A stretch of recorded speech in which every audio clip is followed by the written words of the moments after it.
આજરોજ ભરૂચ જિલ્લાના તમામ પત્રકારો એકત્ર થઈ કલેક્ટર ઓફિસ ખાતે પહોંચ્યા છે।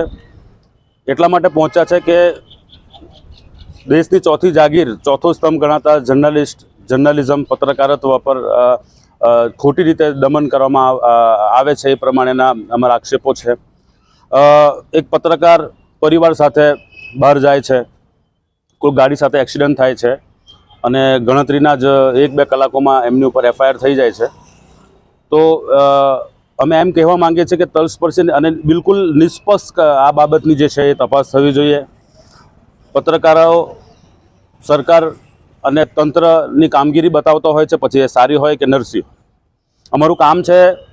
માહિતી પૂરી પાડવાનું, જનતાને તકલીફો પડે એ તંત્ર સરકાર સુધી પહોંચાડવાનું, અને જો એ કામ કરતાં જ અમને રોકવામાં આવશે તો પછી જર્નલિઝમ જેવું કંઈ રહે નહીં, પત્રકારત્વ જેવું કંઈ નહીં રહે। અમારા અધિકારો છે કે એક પત્રકાર પાસે લોકો અપેક્ષા રાખતા હોય છે, પછી તે રોડ પર પડેલા ખાડા હોય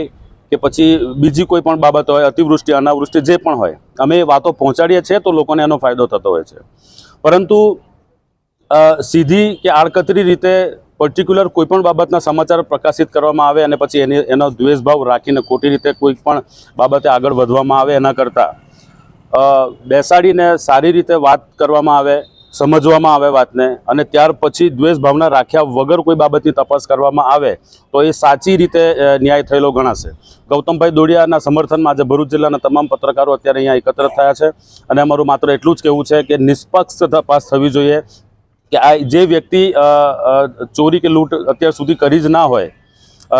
એ વ્યક્તિ સામે આ બાબતનો ગુનો દાખલ કરવો એ બાબતે થોડું વિચારવું જોઈતું હતું, અને હજી પણ સમય છે કે એ બાબતે